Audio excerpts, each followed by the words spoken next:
윤창중 정치학교는 대한민국 보수 우파, 태극기 애국 시민 세력이 함께 만나 서로 위로하고 격려하며 대한민국의 현재와 미래를 놓고 숙고하는 대한민국 국가중심 세력의 사상적, 이념적 아카데미입니다.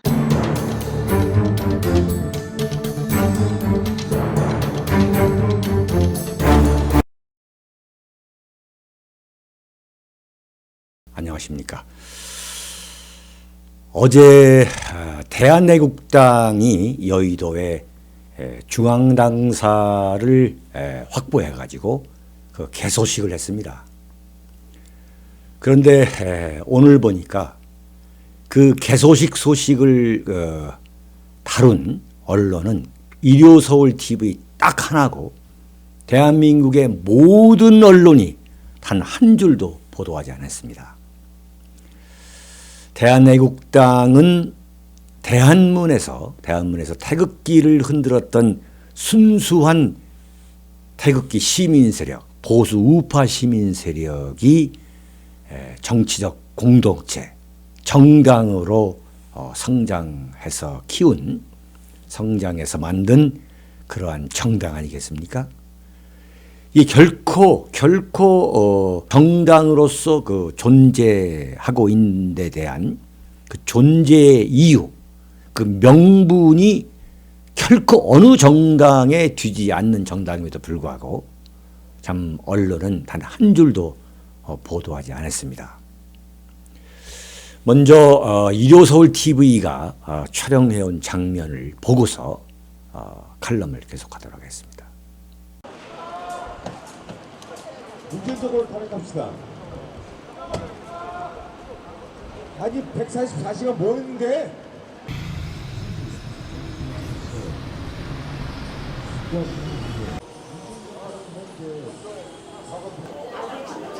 하나, 둘, 셋! 박수!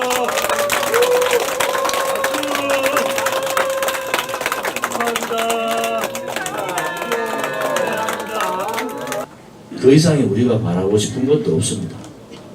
오로지 그 초심의 마음, 대한민국의 정체성인 자유민주주의와 시장경제를 지키자는, 또 박근혜 대통령에 대한 잘못된 탄핵, 거짓 탄핵을 진실을 밝히자는, 우리는 총과 칼을 안 들었을 뿐이지 전쟁을 하는 생각입니다. 전쟁을 하는 상황입니다. 우리 앞에 있는 어떠한 적도 두렵지 않다. 그것이 대한애국당의 정신이고 대한애국당이 나아갈 길이고 우리 애국 국민들과 우리 당원들이 우리한테 바라는 길이다.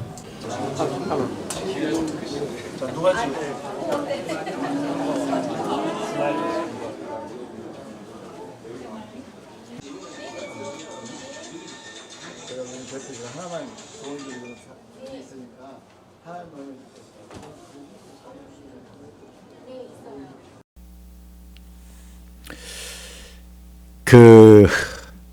지금 대한민국 언론은 이 보수 우파 세력 그 밑바닥, 그 저류에서 흐르고 있는 그 뜨거운 열정의 그 흐름을, 그 민심을 놓치고 있다. 저는 감히 이렇게 진단하고 있습니다. 의석이 조원진 공동대표 단 한 석이라 하더라도 당원들, 지도부에서부터 그 당원, 평당원에 이르는 그 당원들의 그 열성이라는 것은, 그 열정이라는 것은 정말로 대한민국 현대정치사에서 제가 경험한 정당 중에는 찾아볼 수 없는 아주 높은, 정말 그 전례가 없는 그 열정과 영혼을 갖고 있는 정당이다. 저는 이렇게 평가하고 있습니다. 그러나 대한민국 언론은 지난번 태극기 집회 그 와중에서 광화문 사거리를 그 경계선을 해서 그 북단, 그 북쪽은 어떻습니까? 소위 말하는 촛불 그 시위 세력이 자리를 잡고 있었고 그 아래는 광화문 사거리 아래는 태극기 세력이 서로들 차지하고 있지 않았습니까? 그런데 대한민국 모든 언론은 어떻게 했습니까? 어떤 보도를 했습니까? 그 광화문 북단에 있는 그 촛불 시위 세력만 대서특필, 과대, 확대, 편파 보도를 했던 거 아니겠습니까? 광화문 그 사거리 남단에 있었던 태극기 집회는 단 한 줄도 보도를 하지 않았습니다. 처음에. 단 한 줄도 보도를 안 했습니다. 태극기 집회가 지난해 12월 3일 그야말로 동대문 DDP 광장과 서울역 광장에서 정말 엄청난 그 숫자가 몰리면서 그 태극기 집회가 서울역, 그 다음에 대한문, 광화문 남단 일대, 청계천 거기를 휩쓸다시피 했는데도 불구하고 대한민국 언론은 단 한 줄도 보도를 하지 않다가 언제 몇 줄씩 한 줄씩 보도했냐면 박근혜 대통령이 3월 21일 날 완전히 구속이 된 순간부터 한 줄, 두 줄 조금씩 보도를 했습니다. 이게 언론인 겁니다. 그러나 그럼에도 불구하고 지난 대선 때에 언론이 봤던 대로였다면 언론의 그 엄청난 편파죠. 완전 편파. 무시죠. 무시. 태극기 세력을 완전히 무시한 그러한 언론 보도 태도를 대선 때까지도 유지했는데도 불구하고 어떻게 됐습니까? 그 결과는 보수 우파가 완전히 괴멸될 줄 알았지만 그렇지 않은 것으로 대선 결과가 나왔던 거 아니겠습니까? 만약에 언론이 공정보도를 했다면 그 대선 결과는 또 다른 이변을 창출했을 것이다. 그러나 너무나 지독하게 언론이 일방적으로 태극기 집회, 태극기 세력의 그 활약상을 외면하고 무시하고 왜곡하고 조작했기 때문에 그런 결과밖에 나지 못했다. 그러나 그러한 역경에도 불구하고 고군분투해가지고 여기까지 온 것이 바로 대한민국의 대한애국당입니다. 참 측은하면서도 어떤 면에서는 대단히 참 대견한 정당이 대한애국당입니다. 혹시 대한애국당에 대해서 불편한 시각을 갖고 계시는 우리 보수우파 국민이 계시더라도 제가 좀 지금 말씀드리는 그 칼럼을 끝까지 좀 들어주시길 참 간절히 바라겠습니다. 대한애국당이 어떤 정당인가에 대해서는 제대로 알고 계셔야, 이해하고 계셔야 하기 때문입니다. 저는 물론 저 윤창중은 대한애국당의 당원도 아니요, 자유한국당의 당원도 아니요. 그렇다고 해서 자유한국당과 대한애국당의 안티도 아닙니다. 객관적으로 여러분에게 말씀드린다면 대한애국당을 보는 저의 그 시각은 어떤 것이냐. 정치라는 것은 무모한 도전에서 항상 기회가 창출되더라. 무모한 도전. 역사는 거대한 집단이 새로운 역사를 만들고 창출하고 새로운 역사를 쓰는 게 아니다. 한 개인에 의해서 또는 그 의식이 있는 소수에 의해서 역사는 새롭게 쓰여진다는 것이 저의 소신입니다. 대한민국 현대 정치사를 지켜온, 조망해온 저의 하나의 그 기준입니다. 그 기준을 따진다면 지금 대한애국당이 아주 미미하게 지금 언론에서 취급받고 있지만 그러나 대한애국당의 미래는 저는 아주 낙관적으로 보고 있습니다. 대한애국당에 대한 저의 시각은 그야말로 측은하면서도 한편으로는 대견하면서도 그러면서도 결과적으로는 저는 아주 낙관적이고 희망적이다. 이렇게 저는 확신하고 있습니다. 그 예를 들어주겠습니다. 그게 뭐냐면 1983년 5월 18일 김영삼 대통령, 나중에 대통령이 됐습니다만 그 당시 김영삼 대통령은 전두환 대통령, 전두환 정권에 의해서 완전히 정치 규제를 받아가지고 정치 낭인에 불과했습니다. 그야말로 전두환 철권 정치가 극에 달아 있을 때, 극치에 이르러 있을 때 김영삼 당시 정치 낭인에 불과했던 김영삼 대통령은 1983년 5월 18일 대한민국 민주화 5개항을 조건으로 내걸은 단식투쟁에 들어갑니다. 그 유명한 23일간의 단식투쟁이죠. 그때 대한민국의 언론 단 한 줄도 보도하지 않았습니다. 어떤 식으로 보도했느냐? 그 구석에 재야 인사의 식사 문제 이렇게 보도했습니다. 재야 인사의 식사 문제라고 여러분 기억나시는 분이 계실 겁니다. 자, 그랬지만은 그 김영삼 대통령의 23일간에 걸친 그 단식, 그 극한 투쟁이 어떻게 했습니까? 민주산악회라는 그야말로 산악회 규모의 그 민주화 동지들의 그 동아리가 됐고, 그것이 결국은 뭐야? 신민당이 된 거예요.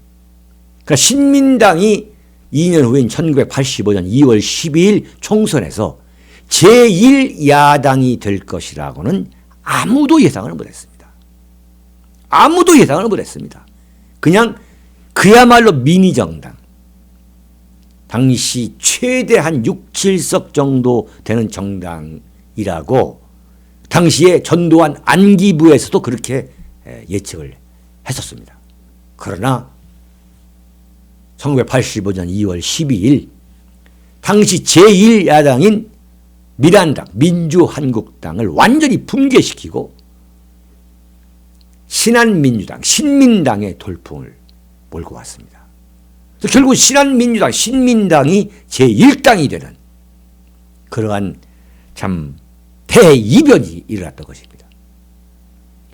제가 볼 때의 대한애국당 당원, 그 당원들 각자를 보면은 당시에 김영삼, 김대중의 신민당 당원의 그 열성, 그 영혼에 결코 뒤지지 않는다. 저는 아주 강력하게 말씀드릴 수가 있습니다.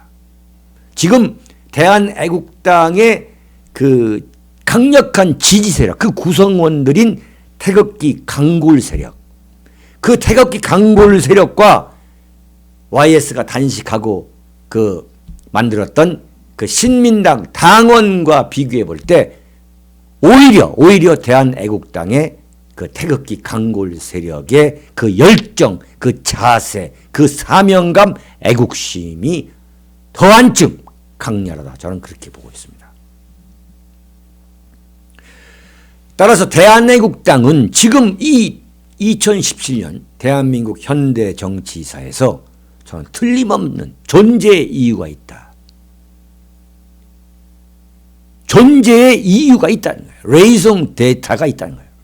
존재의 이유가 있다. 그 존재의 이유를 기반으로 더 강고한 성장을 지속한다면 대한민국 보수 우파의 그 정치사를 새롭게 쓸 수 있다. 그 싹수가 저는 아주 밝다. 이렇게 저는 보고 있습니다. 싹수가 있는 정당이다. 자, 그럼에도 불구하고 대한애국당이 넘어야 할 산은 높기도 하고 그 높은 산이 첩첩이 있다. 산중 첩첩이다. 이것을 과연 어떻게 넘어야 할 것인가? 어떤 정신과 자세가 필요한 것인가를 제가 5가지로 정리를 해봤습니다. 첫째는 그 엄동설안의 잡초근성을 잊지 말아야 한다. 대한애국당은 잡초정당이다. 우리는 아스팔트에서 태어났다. 아스팔트 정당이라는 그 초심을 결코 잊어서는 안 됩니다. 항상 겸손하기를 바랍니다. 특히 이 잡초근성은 지금 대한애국당을 이끌고 있는 그 지도부에게 절실히 필요하다. 잡초군성을 지금 지도부, 공동대표, 허평한 공동대표, 조원진 공동대표, 네? 그리고 정미용 사무총장, 변희재 최고위원이 됐더군요. 그러한 그 지도부부터가 그 엄동설안의 잡초근성을 결코 잊지 말아야 한다. 잡초근성이라는 것은 첫째가 뭐냐? 항상 겸손한 자세. 두 번째는 뭐냐? 절대 내분에 휩쓸려서 안 된다. 내부적으로 싸워서는 안 된다. 내부적으로 권력 투쟁하는 것은 자멸을 초래한다. 지금 여의도 중앙당사에 이제 여의도에 중앙당상까지 마련하는데 성공했다. 그야말로 네? 고군분투해가지고 여기까지 왔는데, 자, 여기에서 기다리고 있는 게 뭐냐? 제가 볼 때는 내분이다. 내분. 그래서 망한다 이거예요. 대한애국당은 그런 과오를 범하지 말았으면 합니다. 잡초 시절의 동지애를 쉽게 잃어버리고 서로 싸우기 시작하면 간단히 망한다. 이건 제가 꼭 강조하고 싶습니다. 둘째, 과감하게 의원 확대로 나가야 한다. 무도를 완전히 개방하는 것이 대한애국당이 사는 길이다. 절대 폐쇄적에서는 살아남을 수 없다. 절대 폐쇄적인, 그러니까 자기 울타리를 치고서는, 지금 대한애국당의 지도부가 자기 울타리만을 쳐서는 이건 망한다. 지금 망하는 길로 간다 이거예요. 문호를 대개방한다. 문호 대개방이다. 이게 가장 중요한 거다. 대한민국, 왜 그러냐? 대한민국 정치는 여전히 인물 중심 정치이기 때문에 내가 볼 때 현재의 지도부 그 인력의 그 문호를 대폭 개방해서 그야말로 스타급 인재들, 젊은 인재들, 특히 젊은 인재들이 아주 많이 들어올 수 있는 그러한 조건과 환경을 과감하게 만들어야 한다. 앞장서야 된다. 지금 대한애국당 안에 있는 그 안에 계신 분들이 벌써부터 기득권처럼 예컨대 자기성을 쌓기 시작하면 대한애국당은 절대 미래가 있을 수 없다. 세 번째, 다른 태극기 세력을 적대시하지 말아야 살 수 있다. 다른 태극기 세력을 절대 적대시해서는 안 된다. 대한애국당의 당원이거나 대한애국당을 지지하지 않는 태극기 세력, 태극 시민 또는 보수 우파, 국가 중심 세력에 대해서 적대시하는 것은 결단코 이것은 막아야 한다. 자제해야 된다. 이건 금물이다. 대한애국당의 한테는 이것은 독극물이 될 수 있다. 명심해 주시기 바랍니다. 대한애국당이 아니면 모든 세력이 옳지 않다는 인식 위에서 서로들만 모여가지고 박수치고 환호한다면 결코 세력 확장을 할 수 없다. 명심해 주시기 바랍니다. 넷째, 선명한 보수 우파의 색채를 확실히 하되, 선명한 보수 우파의 색채를 확실히 하라. 그러나 그 색채가 국민 친화적이 되도록 노력해야 한다. 무슨 말씀 아시죠? 태극기를 상징으로 하되 그 태극기로 상징되는 대한애국당의 그 총체적 이미지가 국민 친화적이 되어야만 국민 정당으로 자리를 잡을 수 있다. 왜 이런 말씀을 드리냐면, 태극기를 들고 광장과 거리에 나가지 않았지만 보수 우파 노선을 존중하는 그 세력, 그 국민이 대한민국에 엄청나게 많다. 그 그분들이 대한애국당을 지지할 수 있는 분위기를 만들어야 한다. 대한애국당 여러분 잘 아시겠습니까? 태극기를 들고 밖에 나가지 않았지만은 보수 우파 노선을 존중하는 그 국민들이 엄청나게 많다. 그분들이 대한애국당을 지지할 수 있도록 하려면 보수 우파의 선명한 색채, 분명한 보수 우파의 노선을 내세우되 그 이미지가 절대 혐오스러워서는 안 된다. 배타적이어서는 안 된다. 그 이미지가 국민 친화적이 되어야 한다는 말씀을 드리겠습니다. 다섯째, 자유한국당과 정책 결정으로 승부를 봐야 한다. 이건 참 중요한 얘기입니다.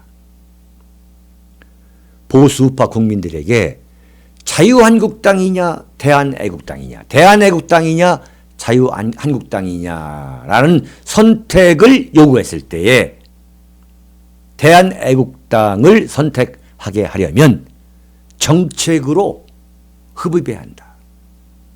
대한애국당에서 자유한국당을 능가할 수 있는 정책, 능가할 수 있는 안목, 능가할 수 있는 성명서가 나와야 된다 이거예요. 단순히 태극기 들고 거리에 나가서 일사불란한 그러한 모습만을 보여준다고 해서 국민들이 자유한국당 대신에 대한애국당을 지지하게 되는 것은 아니다. 박근혜 대통령 석방 문제를 비롯해가지고 정치, 경제, 안보, 외교, 통일 문제, 그리고 문화 등 사회 각 분야, 국정 각 분야에 대해서 자유한국당을 능가할 수 있는 대한애국당이 되어야 된다. 정책적으로 자유한국당을 능가할 수 있는 대한애국당이 되어야 한다. 바꿔 말하면 대한애국당은 자유한국당의 대체 정당이 되어야 한다 이거예요. 대체제 정당. 서브스티튜트 파티가 되어야 한다 이거예요. 대체제 정당이 되어야 한다. 이거 굉장히 중요한 얘기입니다. 네. 정책적으로 자유한국당과 승부를 걸어라. 그래서 국민들이 볼 때 대한애국당에서 내놓는 정책, 거기서 만약에 한두 개라도 이거 자유한국당보다 훨씬 앞서 있네. 이거 실현 가능성이 있네. 이렇게 하면 보수 우파가 개혁할 수 있겠네. 이러한 희망을 주게 된다면 대한애국당은 놀라운 속도로 국민의 지지를 모아갈 수 있다 봅니다. 그런데 지금 제가 볼 때는 대한애국당은 태극기 집회와 같은 그 아웃도어, 그 실외 활동에 너무나 좀 당력을 많이 쓰고 있다. 이제부터는 그 아웃도어 활동에 쏟았던 그 에너지를 그 정책 정당 쪽으로 전환해야 된다. 그렇다면 뭐냐? 그렇다면 대한애국당이 앞으로 목표해야 될 것은 아웃도어형 정책 정당이다. 아웃도어형 정책 정당.